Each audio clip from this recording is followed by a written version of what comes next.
Começamos mais um podcast, tudo junto e misturado. E hoje eu vou falar de um assunto que está em voga, né? Tá todo mundo falando sobre um assunto super importante, que é o burnout. E para isso eu tô recebendo a psicóloga Ana Lídia. Tudo bom, Ana Lídia? Tudo bem, Débora. Que bom que a gente tá falando sobre isso. E que bom te receber aqui hoje também. Eu que agradeço demais a oportunidade. E eu já vou começar te perguntando o que é o burnout. Então, na verdade, o nome está em voga, mas é algo que já acontece há muito e muito tempo. É o esgotamento.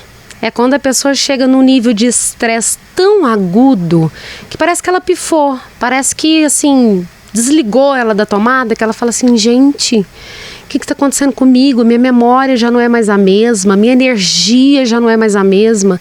Coisas que eu fazia tão frequentemente já não consigo mais fazer. O que está acontecendo comigo? Então é uma pessoa que ela se leva a um nível de estresse tamanho que ela chega no esgotamento, ela pifa, literalmente. E é só no trabalho ou nas relações pessoais também? Em qual área? Todas as áreas humanas pode levar uma pessoa a um esgotamento. Então, o título, né, hoje o diagnóstico, ele é novo, mas já existem pessoas com níveis de esgotamento, por exemplo, no seio familiar, às vezes numa questão de relacionamento conjugal, uma pessoa... Porque é interessante falar que o burnout, ele tem fases, é gradativo chegar lá. Ah, eu vou te perguntar isso também, quero saber. Então é como se a pessoa ela começasse com um perfil depressivo. E de repente você percebe que essa pessoa parece que está com depressão. Mas na verdade ela já está num nível de estresse elevado sem força. Um cansaço. Cansaço, exatamente. A gente pode dizer que uma mãe de recém-nascido, que está bem naquele puerpério, né? Aquele período difícil, ela também sofre? Sim. Ali é chamado de depressão pós-parto. Isso. Mas também é um nível de esgotamento. Também é um nível de estresse físico e mental. Por quê? Porque a mãezinha, além dela ter passado por um parto, que todo parto é traumático, todo parto é uma perca muito grande de sangue, de hormônios. Então aquela mulher, ela tem ali uma mudança abrupta física, de repente ela começa a ter restrição do sono. Fora que você já estava com o bebê ali 9 meses dentro da sua barriga, querendo ou não, ele estava guardadinho, né? Tava bonitinho, tava com você o tempo inteiro. No parto, o neném vai nascer, então não vai ficar mais tão grudado. Já também é uma perda também, né? Que a mãe sofre. Sim, dos dois lados até, né? É um nível de estresse para os dois, né? Se esse bebê ele não for acolhido no pós-parto, ele também tem ali consequências emocionais, inclusive, mas não tão vistas quanto da mãe. A mãe, né? A mãe tem um bebê para cuidar, tem a casa para cuidar, tem que lidar com os hormônios, né? Exatamente. Que estavam lá em cima e de repente vão lá para baixo. Isso causa burnout também. Demais. Às vezes com outro nome, igual a depressão pós-parto. Né? Mas eu acho interessante dizer que uma similaridade entre a mãe pós-parto e entre uma pessoa comum que chega nesse diagnóstico é a insônia ou restrição do sono. Ana Lídia, então me fala, nós já falamos aqui do trabalho, né, das relações pessoais, e o que mais pode desencadear? A mãe, você acabou de falar insônia, o que mais pode desencadear o burnout? Então, uma pessoa que ela não tem um cuidado pessoal equilibrado, então ela restringe o sono dela, ela acha que ela não precisa dormir mais do que 6 horas, então ela dorme 4 horas, ela dorme 5 horas, ela fala, pra que dormir? E aí ela vai só se desgastando, se desgastando. Então, às vezes, Débora, ela não tem um problema pessoal, ela não tem um problema no trabalho, ela não tem um problema orgânico em si, mas ela começa a restringir o sono.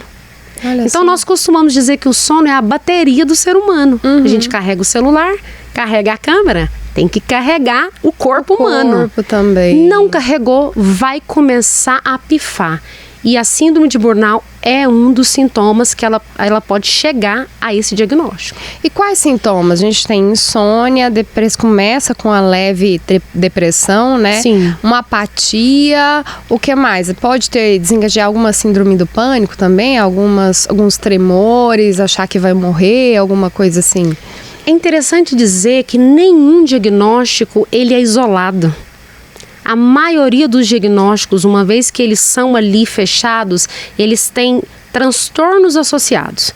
Então, para uma pessoa chegar a um burnout, ela chegou a uma depressão, ela chegou a uma crise de ansiedade, ela já teve sintomas de pânico, até ela chegar no esgotamento. Ela não dá conta mais. E um dos sintomas mais frequentes da síndrome de burnout é a perca de memória. Então a pessoa ela fica assim, eu ando meio lesada, parece que a minha memória... Eu tô começando a me encaixar aí nessa coisa, como assim? Explica. A pessoa fala assim, a minha memória já não é mais a mesma. Você sabe que eu culpo a Covid, né? Porque eu faço assim, não, foi por causa da Covid, eu não lembro de mais nada. Na verdade, Débora, por que você começou falando que a síndrome de burnout está em voga? Porque nós estamos diante de uma sociedade super acelerada, onde a gente tem mil inúmeros estímulos o tempo inteiro próximo de nós, e a maioria de nós somos workaholics. Antigamente era só uma classe de pessoas que eram viciadas em trabalho, que eram hiperdinâmicas. Hoje em dia nós andamos numa sociedade que exige isso de nós. Quanto mais a mente é estimulada, menos memória nós vamos ter. E aí eu vou dizer por quê. Porque nós não temos o tempo para focar e eu registrar na minha memória, porque tudo que eu faço é muito rápido. E de repente eu não foco, eu não registro na memória, eu não lembro. Como que eu vou lembrar uma coisa que eu nem olhei e foquei e registrei? Entendeu? Olha só! Então, por conta da mente superestimulada, nós costumamos agora ter uma espécie de déficit de atenção, que é o prejuízo da memória. Mas a pessoa que ela está no caminho do burnout é um pouco mais severo. De fato, o Covid prejudicou a memória de muita gente. Nós precisamos compreender isso. Mas a pessoa que ela está no caminho do burnout, ela realmente não consegue se lembrar de coisas básicas. Ela começa a ficar muito esquecida. E por conta dos esquecimentos de praxe, ela começa a entrar em descredibilidade com ela mesma e com o grupo social com que ela faz parte, seja no trabalho, seja na família. Olha só. Então essas pessoas que convivem, ela começa a dizer assim, não pode confiar, não pode confiar, ela tá muito esquecida. Não confia essa conta para ela pagar, porque ela vai atrasar. Olha, não confia ela levar isso, porque vai esquecer. Entendi. Então é uma pessoa que ela entra em descredibilidade. Vamos supor, no ambiente de trabalho, eu confiava super nessa pessoa para passar para ela uma demanda. Não vou passar mais para ela, porque a fulana já não é mais a mesma. Já não tá dando conta mais. E isso independe da idade. Porque olha essa frase, essa pessoa já não tá dando conta mais, que você diz. Parece uma frase de um idoso, né? Nossa, tadinho. Tadinho, já chegou no fulano não tá dando conta mais. Não, às vezes é um jovem de 30 anos. Às vezes é uma pessoa de 40 anos, no auge da carreira, da vida. Ela não está dando conta mais. Por quê? Esgotamento.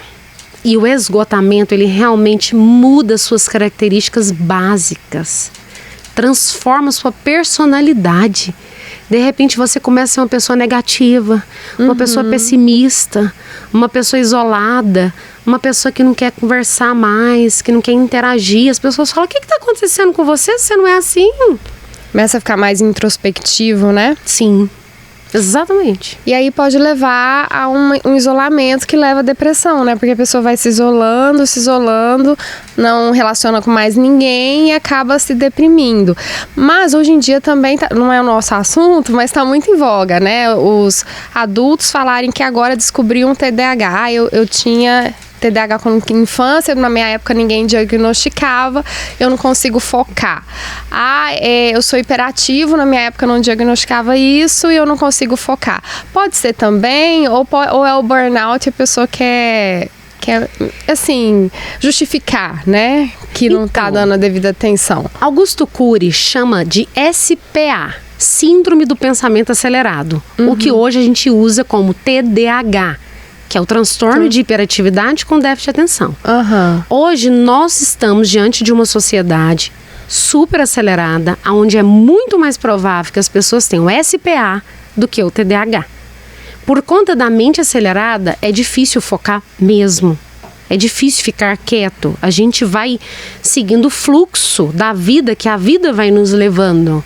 Como diz o sábio Zeca Pagodinho, deixa a vida me levar. Mas o fato é que a nossa sociedade hoje, ela conduz as pessoas a serem hiperativas. Então, seria uma leviandade da parte das pessoas se autodiagnosticarem. Não é só porque elas se identificam com alguns comportamentos, com alguns perfis, que significa, nossa, é isso e pronto. Porque muitas vezes é uma justificativa daquilo que falta em mim, daquilo que eu preciso melhorar. Mas quando eu entro num diagnóstico, num perfil, é como se eu entrasse numa resposta de mim mesma, que eu falo que é uma gaiola, e falo assim, gente, vocês não entendem que eu não consigo sair dessa gaiola, porque eu sou isso. E pronto. E aí ele se reduz ali, se define ali. E não, os diagnósticos, eles servem para nortear o caminho da melhora, o caminho de aprimorar, sabe, de sempre evoluir e nunca ficar ali, é por conta disso que eu sou assim. Jamais. Ana, e eu cheguei num estágio de, eu não consigo nem entrar no meu local de trabalho. Se eu entrar no meu local de trabalho, eu começo a chorar, me dá a tremedeira, eu começo a passar mal. O que eu tenho que fazer? Esse comportamento é extremamente relevante. Eu já atendi vários casos como esse. Quando chega nessa situação, que é a síndrome de burnout, referente à questão laboral, é o estresse laboral que gerou a síndrome de burnout. Nesse caso, a pessoa precisa urgentemente procurar o profissional e buscar um afastamento do local de gatilho. Porque não adianta eu ser medicado, não adianta eu estar em tratamento terapêutico se eu toda vez eu me coloco no lugar do gatilho mental. E todas as vezes eu vou passar mal. Mas eu tô medicada, eu tô fazendo terapia. Ok, mas é o lugar que tá te adoecendo. A sua interpretação do local tá adoecida. É o gatilho, né? É o gatilho. Então a pessoa, ela precisa de um afastamento. E procurar a terapia, procurar o medicamento, isso. Exatamente. A síndrome de burnout, ela não pode ser vencida sem o tripé. Psiquiatra com medicação, terapia semanal e fé. Muita fé. Tem que ser esse tripé. Se a pessoa ela não tiver amparada nas 3 instâncias básicas de cura, essa pessoa ela pode até ter uma leve melhora, mas sempre vai ser aquela pessoa altos e baixos. Ela volta, ele volta. Volta e às vezes piora o nível.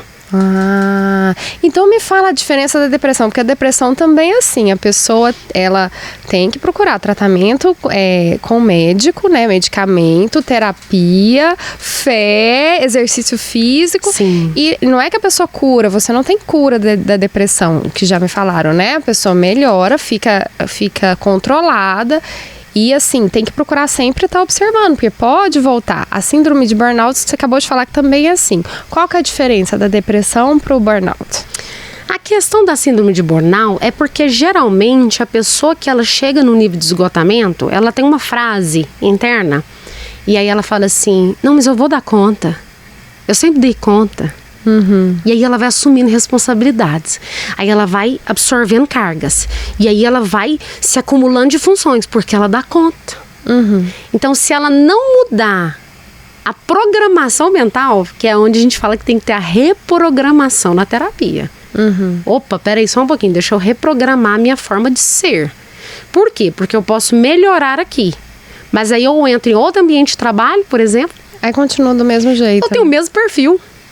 Gente, você pode contar comigo, sou pau pra toda obra. Faz tudo. O perfil da pessoa vai fazer ela esgotar de novo. Então a pessoa ela tem que buscar na dor, no sofrimento, uma transformação mental. Uma mudança de si mesma. E aí é onde eu quero falar como terapeuta também agora. Que toda dor tem um propósito na nossa vida. Todo esgotamento, todo tipo de situação que acontece é para te levar a olhar para algo que precisa ser mudado, que precisa ser alinhado. É a busca de um alinhamento da alma até com o próprio Deus. É como se Deus estivesse olhando a pessoa seguir um caminho, segundo o livre-arbítrio, que não está levando ela nem para a saúde mental, nem para o sucesso, nem para o cumprimento do propósito. Então, às vezes, a pessoa precisa parar mesmo, precisa esgotar, para ela reprogramar a vida e voltar para o propósito. Porque o cumprimento do propósito, ele é leve. E o burnout é um caminho pesado que a pessoa se esgota de tanto peso que ela carrega. Olha só, gostei, isso mesmo. Ana, nós viemos agora de um período, são praticamente 3 anos, e 2 anos de pandemia severa, onde muitas pessoas perderam muitas pessoas, né? Muitas pessoas ficaram doentes. Eu falo que é coisa de filme, a gente não imaginava nunca que ia passar por isso. Do dia para o outro, as pessoas perderam emprego, tiveram que fechar estabelecimentos, tiveram que se ficar em casa. Crianças foram tiradas abruptamente da rotina delas, né? Escolares, de amigos, e colocadas isoladas, né? Dentro de casa. Isso agravou um pouco o burnout? Fora o luto, né? O luto também. Fora o luto. Hoje em dia nós tivemos que reconfigurar o tratamento com relação ao luto, né? Porque a pessoa precisou... Teve gente que perdeu pai, mãe, tio, tia, e no outro dia tinha que trabalhar, porque tinha que fazer... sobreviver, né? Sobreviver, movimentar de novo. E aí? Inclusive, hoje eu estava dando uma entrevista para um jornal e falando sobre a necessidade dos líderes espirituais se ampararem com técnicas, inclusive, da psicologia, para conseguirem aconselhar as pessoas no período de luto. Por quê? Porque foram inúmeros lutos que destruíram a vida, a rotina de inúmeras pessoas. Então, fora as outras questões, né, que muitas vezes a pessoa ali, o pastor, o bispo, o obreiro tem que aconselhar e que ele não está preparado para aquilo. Ou viveu aquilo também, né? Exatamente. E você acha que a Covid, ela piorou o quadro de burnout? Com certeza. Pessoas?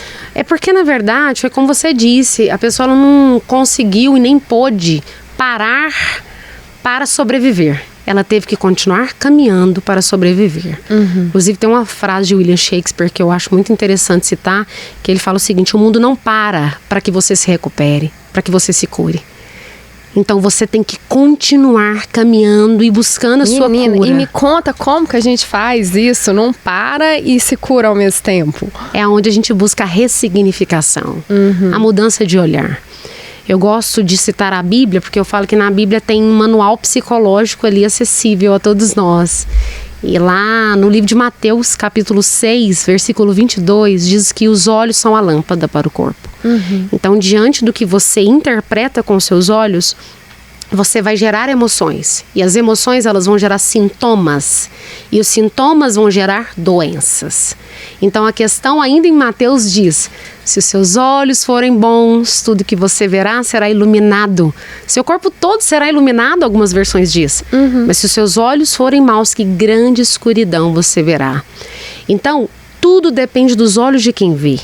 Então, por isso que a terapia é tão importante, por isso que a igreja é tão importante, porque muitas vezes a pessoa está ali com um olhar tão rebaixado, sabe, pessimista, e é legítimo, diante de tantos sofrimentos, diante de tanta dor, mas de repente você recebe uma palavra, você recebe uma técnica que seja, e o seu olhar muda. Eu falo que uma sessão terapêutica é um transplante de olhos. É mesmo. E quantas pessoas foram ao culto e falam: eu entrei de uma forma e eu saí completamente diferente. Então a pessoa, primeiramente, ela tem que estar aberta a buscar ajuda. Ajuda espiritual, ajuda profissional, mas ela tem que ter humildade. Porque muitas vezes a pessoa está na dor e ela não tem humildade para buscar. Então o primeiro passo, tenha humildade para buscar a sua ajuda. O que você precisa está diante das suas mãos. Mas você tem que querer receber. Porque às vezes alguém quer te dar, mas você fala: não preciso disso. Inclusive no meio cristão, Débora, eu preciso dizer, nós temos ainda muitas resistências, muito preconceito. Tem muito mito ainda, né? Infelizmente, as pessoas, sabe, elas julgam muito o profissional da terapia, o profissional da psiquiatria, dizendo que não precisa porque ela já tem a fé. Só que Deus, ele escolheu agir na terra através de instrumentos. A igreja é um instrumento, pastor é um instrumento, podcast é um instrumento. Pessoas que estão nos ouvindo hoje estão recebendo luz aí, a luz do conhecimento que liberta, que cura, que sara, né? E é questão de saúde, né? É saúde, a pessoa adoeceu, ninguém escolhe adoecer, né? A pessoa adoeceu, então ela tem que buscar ajuda.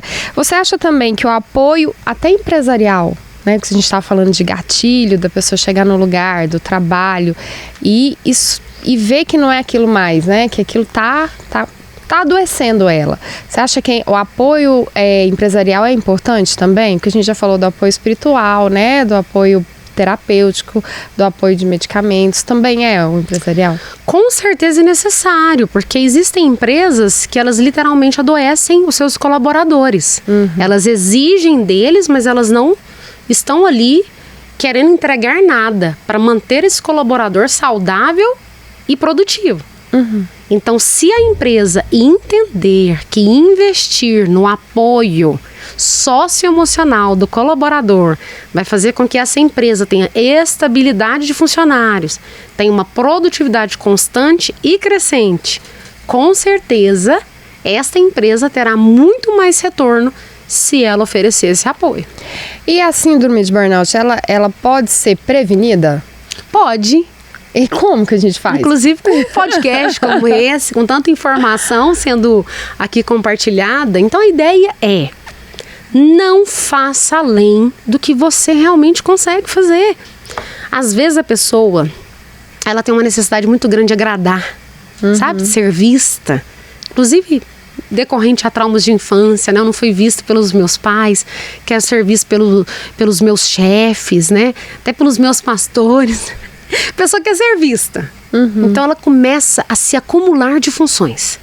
Então pessoas que se acumulam de funções, que ela não consegue ficar só no lugar dela, com aquilo que foi pedido a ela, ser excelente naquilo que ela puder fazer, mas sem absorver e acumular. Sem absorver e acumular. Olha aqui o meu olhar. Eu estou olhando para todos os departamentos, estou olhando para todas as pessoas e de alguma forma eu absorvo isso. Mas se eu foco no meu lugar e eu quero ser ótimo, eu quero ser com excelência aqui, no meu lugar é leve. Mas a pessoa que ela se sobrecarrega, vou citar a Bíblia de novo. A Bíblia diz que cada um tem a sua própria carga e que nós podemos até ajudar uns aos outros a levar as suas cargas, mas não carregar a carga um do outro. No momento que você carrega a carga um do outro é que você entra na sobrecarga. É aquele ditado popular também, cada um com seus problemas, né? Exatamente. Então a sobrecarga é o principal motivo da síndrome de burnout. Toda pessoa que chega no esgotamento, ela se sente sobrecarregada. Primeira fala dela, ela já vai anunciar: nossa, eu ando tão sobrecarregada por conta da sobrecarga que eu tô com perca de memória. Por conta da sobrecarga que eu não tô dormindo direito. Por conta da sobrecarga que eu não tô comendo direito. Eu não tô fazendo exercício. Não tô mais socializando. Entendeu o caminho? Entendi. Sobrecarga. Então tem como prevenir. Tem como. E Ana, qual dica que você dá para os pais, né? Porque a gente vê muito hoje em dia os pais exigindo dos filhos demais. Eu falo que tem criança que não é criança, estuda e faz natação, inglês, francês e não sei o que mais. Esporte tem que fazer, mas acumula os esportes, né? E aquela exigência, você tem que ser sempre o primeiro, tem que sempre tirar a nota máxima, porque vai passar no vestibular em primeiro lugar e aquela coisa toda. E isso também sobrecarrega a criança, né? Qual dica que você dá para não crescer um adolescente já sobrecarregado e um adulto que vai ter burnout, etc, etc? Tão interessante e sensível da sua parte falar sobre isso, porque hoje nós estamos verdadeiramente diante de crianças com uma agenda sobrecarregada. Então nós falamos sobre sobrecarga aqui. E estamos falando sobre crianças com uma agenda extremamente sobrecarregada. Então, é incomum uma criança chegar, por exemplo, a esse diagnóstico. Por quê? Porque ela tem realmente uma fisiologia a favor dela. Ela tem mais energia. Porém, nós estamos diante de crianças depressivas. Então, aumentou muito o quadro de crianças depressivas. Lembra que eu falei no início, a depressão é um dos sinais que a pessoa vai chegar no burnout? Então, as crianças, elas estão sendo muito exigidas, muito cobradas e muito comparadas. E isso demais. Demais. E isso não gera só um prejuízo físico e mental, mas isso gera uma ruptura na formação da personalidade dela. Porque a criança, segundo a ciência, ela está em formação da personalidade até os 17 anos. E é a fase que mais ela está sendo cobrada, exigida e comparada. De 15 a 17, acho que é o Enem, né? Ensino médio, é a fase que mais está sendo cobrada. E o nosso sistema de ensino é adoecedor. Infelizmente, hoje, nós temos essa geração de adolescentes, são o público que mais toma medicação hoje. Para ansiedade. Para ansiedade, para depressão, para foco, para tudo, para dormir. Então, assim, infelizmente, nós deveríamos hoje olhar para essa geração com mais flexibilidade, com mais acolhimento. É muito raro eu atender pais que me dizem assim: convença os meus filhos a não terem que se exigir tanto para passar numa federal, porque eu estou disposto a pagar uma particular para que eles tenham paz. A paz dos meus filhos, a saúde deles é muito mais importante que o currículo. Eu falo, uau, você tinha que palestrar para a humanidade, porque é tão raro. Porque o comum é os pais exigirem. Você tem que passar, já gastei demais, e nananã. Só estuda, não faz outra coisa. Aí a pessoa adoece, ela até entra na faculdade, mas ela entra adoecida, ela perde a essência dela, ela perde a personalidade. Ah, que preço, né? Ah, que preço. Então, de fato, hoje, a nossa infância, a nossa adolescência, os nossos jovens, eles também já estão andando nesse caminho da superestimulação, da sobrecarga, que é o esgotamento. E é deixar a criança ser criança, Ana? Você sabe que criança tem que ficar à toa, né? É, criança tem que ser criança. Eu lembro uma vez, eu acompanhei um casal de pais também, que eles falaram assim: a gente fica muito cansado, porque o tempo inteiro a gente está tendo que estimular os nossos filhos, dar alguma coisa para eles. Eu falo, mas por que vocês acham que vocês têm que fazer isso?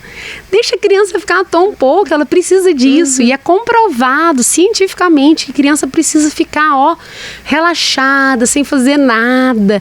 Ali ela entra no mundo lúdico dela também. Então a mente da criança, ela é muito criativa. Então a criança, ela não tem que estar o tempo inteiro em atividade. A gente pode deixar a criança ali quietinha e tá tudo bem. Então a dica máxima, tanto para o adulto quanto para os pais, né, para fazer com seus filhos, é flexibilidade. Sabe? Não se exija, não se cobre. Sabe? Se acolha mais os seus filhos. Tire você e tire os seus filhos do rol de comparação. Você é um ser único e especial, você não precisa se comparar a ninguém. Deus não compara você a ninguém, por que você está se comparando? E por que você está comparando seus filhos? Sabe? Então a ideia é sair desse lugar de comparação, de exigência, de autocobrança e começa a se acolher, se abraçar, agradecer a você pelo que você pode fazer. Eu falo, é o que você tem para o momento, então tá ótimo. Se é o que você tem para o momento é o suficiente agora, se acolhe e agradeça, é o suficiente. Ana, foi muito bom, passou muito rápido, né? Passa rápido demais. Foi muito bom o nosso bate-papo, foi muito esclarecedor, muito obrigada, viu? Eu nem falei que eu tive síndrome de burnout, né? Então pode falar, a gente aguenta mais um pouquinho. Eu falei só como terapeuta, né, como observadora, mas na verdade eu cheguei a esse diagnóstico. Eu fui afastada pelo INSS por 5 meses. Foram 2 afastamentos. Eu falo que para ser afastada pelo INSS você tem que ter fratura exposta. E mesmo assim, às vezes o perito fala assim, não, você dá conta de trabalhar. Eu falo que eu tava tão ruim que eu cheguei e o médico falou assim, pega 3 meses para você. E eu falei, eu preciso de 3 meses. E aí eu fiquei 3 meses basicamente em repouso. Eu não conseguia ter força para me alimentar. Eu não conseguia ter força para sair da minha casa. A minha síndrome de burnout, que foi o esgotamento, foi associado com síndrome do pânico e depressão profunda. Por isso que eu falei, é muito incomum um diagnóstico ser isolado. Ele sempre vem associado. E eu sou uma prova viva disso. Então, fiquei muito isolada socialmente, sem usar celular, sem receber visitas, porque eu realmente fiquei assim, no meu nível limite. E eu me lembro que, inclusive, eu perguntava para Deus, como que eu cheguei nesse nível? E eu já era psicóloga, eu estava no 1º ano de formada. Falei, como que eu cheguei nesse nível? E eu me lembro que, lendo um livro, eu tive essa resposta. Um livro de Max Lucado, que eu gosto muito. E no momento que eu perguntei para Deus, eu li. Porque ninguém pode tirar uma pessoa do deserto se ela não passar por ele primeiro. Olha só. E eu fico até emocionada em lembrar. Eu me lembro também que o Espírito Santo me trouxe muito forte, que eu conhecia todos aqueles transtornos pelos livros, mas que naquele momento eu tinha a oportunidade de sentir na minha pele, para que eu pudesse entender as pessoas que iriam vir até mim. Então foi muito forte. A depressão profunda, a síndrome de pânico, o meu celular tocava, eu tremia todinha. Olha só. Sabe, assim, eu tive vários tipos de sintoma e o esgotamento era nível máximo, que eu não conseguia levantar para comer. Tive um emagrecimento muito rápido e abrupto. Sempre quis ser magra, mas daquele jeito eu não queria não, Débora. Ah, ninguém merece? Não pode não. Mas eu digo pra você que eu passaria por tudo de novo. Porque, na verdade, foi uma reconfiguração de mente. Foi uma mudança, sabe? Eu voltei pro meu propósito e eu entendi que era leve. Então, ao todo, a minha síndrome de burnout durou 6 meses. Olha só. Mas eu voltei nova. Amém. Renovada, transformada, uma mente reprogramada, alinhada ao propósito e evitando que isso pudesse acontecer de novo. Mas é igual você falou, né? São os propósitos, né, de Deus na nossa vida. E amém que você hoje está aqui, né? Cheia de energia, cheia de força. vida, de força e pronta para atender todos os tipos de pacientes. E sem sobrecarregar, sem absorver carga de ninguém. Isso aí. Ana, muito obrigada, viu? Obrigada a você, muito Débora. Bom saber do seu testemunho e foi muito bom, muito esclarecedor o nosso bate-papo aqui hoje. Que bom, fico muito feliz por vocês terem me ouvido e poder compartilhar não só a teoria, mas a prática e a realidade. Isso mesmo. E eu te espero no próximo podcast. Tchau, tchau.